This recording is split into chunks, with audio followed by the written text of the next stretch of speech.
saumon de Norvège mariné sur son lit de patates douces. Très classe tout ça.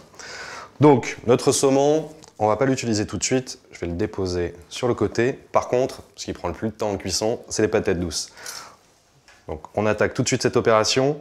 Je vais, dans un premier temps, la peler. C'est vrai que la patate douce, d'une part, c'est une couleur très marrante.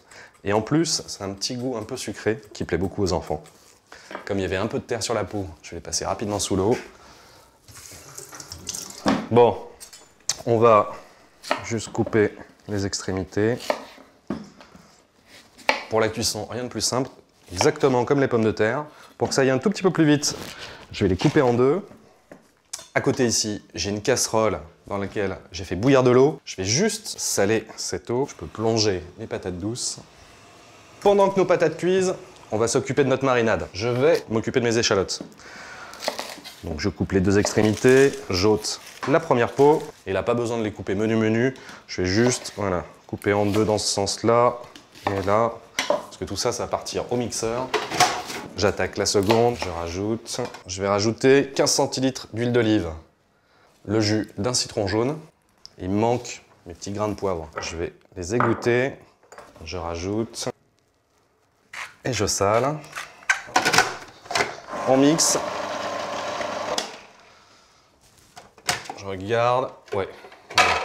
Donc j'ai ma marinade qui est faite. On va pouvoir la laisser un petit peu de côté. Et justement s'intéresser à notre saumon de Norvège.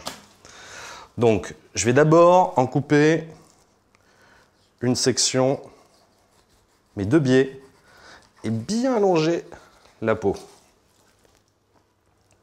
On a vraiment un poisson qui est splendide, bien rosé. Et ensuite, voilà, j'essaye de couper des tranches les plus fines possibles, et toujours en longeant la peau. Là, notre poisson va être mariné à cru.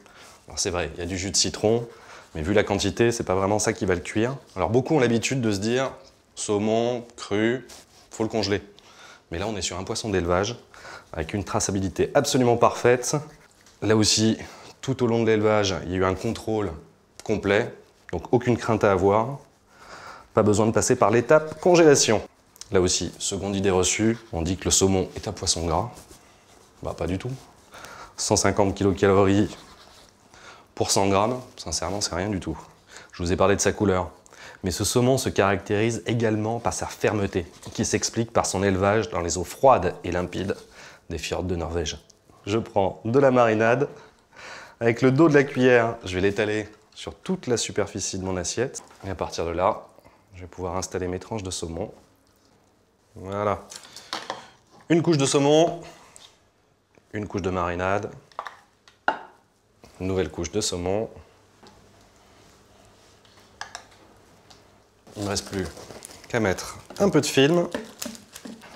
Et direction le réfrigérateur pour une douzaine d'heures. J'ai sorti un saumon qui lui a mariné 12 heures, qui est prêt. Donc on va regarder où en sont nos patates. Je pique avec la pointe du couteau, je regarde, oups, ça retombe. Ben, c'est parfait, donc c'est cuit.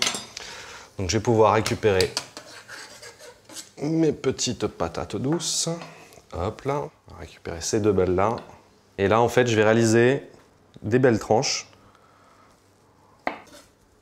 Je vais prendre un petit peu de vinaigre de vin. Et je vais arroser légèrement mes patates douces. Donc là je vais déposer en quinconce mes petites patates douces. Je récupère, allez, deux belles tranches que je positionne sur le dessus. Je peux rajouter un petit peu de marinade. Petite touche de couleur finale, la nette. Et voilà mon saumon de Norvège mariné sur son lit de patates douces. Pour l'accompagner, on va rester dans quelque chose de très frais. Moi je vous propose un verre de rosé. Bon appétit!